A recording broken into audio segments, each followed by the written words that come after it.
বাইরে প্রবাসে আছেন অনেক কষ্ট করে। আমি জানি একজন প্রবাসে আসতে ফ্যামিলির জায়গা জমি লোন কিস্তি ধার খরচ করি তারপর প্রবাসে আসতে হয়।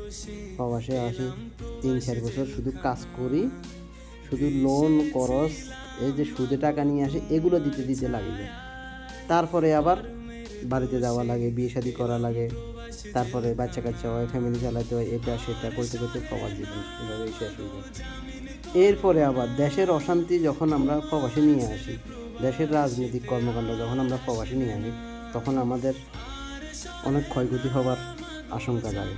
কারণটা হলো যে আমরা যে দেশগুলোতে বেশিরভাগ মানুষ প্রবাসীরা বসবাস করে এটা হচ্ছে middle east country. Middle east কান্ট্রিগুলো হচ্ছে রাজতন্ত্রের দেশ।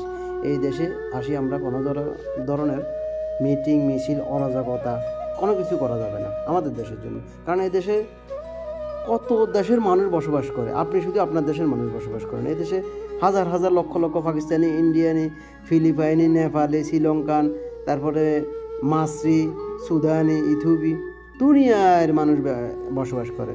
আপনার দেশের কর্মকাণ্ড আপনার দেশে করব, দেশের ঝামেলা দেশে হোক। আপনার বিদেশে আসি গরিবের ছেলে, মধ্যবিত্তের ছেলে আসি আমরা পরিশ্রম করার জন্য আসি, ফ্যামিলি সুখে রাখার জন্য আসি। আমরা যদি এদেশে আসি রাজনীতি করা শুরু করি তাহলে আমাদের পরিবেশ শেষ, আমাদের জীবন শেষ, একেবারে সত্য কথা। এখন যে আমার যে প্রিয় ভাইগুলা ধরা খাইছে দুবাইতে, কাতারে, সৌদি আরবে, অনেকে যাবজ্জীবন কারাদণ্ড, অনেকে 10 বছর জেল, অনেকে 2 বছর, অনেকে 3 বছর এভাবে সাজা হবে। তো আপনারা যাদের বউ বাচ্চা আছে, যারা বিয়ে শাদী করে না, তাদের জীবন তো এখানেই শেষ। চিন্তা করে দেখেন একবার, তাদের জীবন এখানেই শেষ। প্রবাসের কর্মে যে টাকা পয়সা ইনকাম করবেন, 2-4 পয়সা ফ্যামিলিকে দিবেন, এটাও পারবেন না।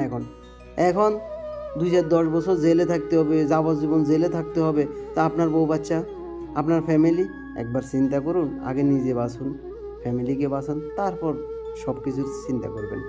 দেশের কথা দেশের চিন্তা করি কোনো লাভ নাই। আমি মনে করি প্রবাসে 2 টাকা ইনকাম করার জন্য আছেন, কীভাবে পারবেন 2 টাকা বেশি করে ইনকাম করি দেশের ফ্যামিলিকে সুখ দেওয়ার জন্য। আসলে আমরা তো ফ্যামিলিকে সুখ দেওয়ার জন্য আছি, আমরা তো আর নিজের আনন্দে এনজয় রাজনীতি করার জন্য এখানে আসি না। তার জন্য প্রিয় ভাই হল, প্রিয় প্রবাসী বন্ধুগণ, আপনারা অবশ্যই সাবধান থাকবেন। দেশের প্রতি অবশ্যই ভালোবাসা আছে সবার, তারপরে মনে মনে রাখবেন, ভালোবাসা ভিতরে রাখবেন। বুক ফেটে যাবে তারপরে দেশে কোনো ধরনের আন্দোলন, কোনো ধরনের মিছিল মিটিং করে দেশের মান সম্মান খাইয়েন না, তারপর নিজেরও জীবন শেষ করে দিয়েন না, ফ্যামিলিরও জীবন শেষ করে দিয়েন না। ধন্যবাদ, ভালো থাকবেন।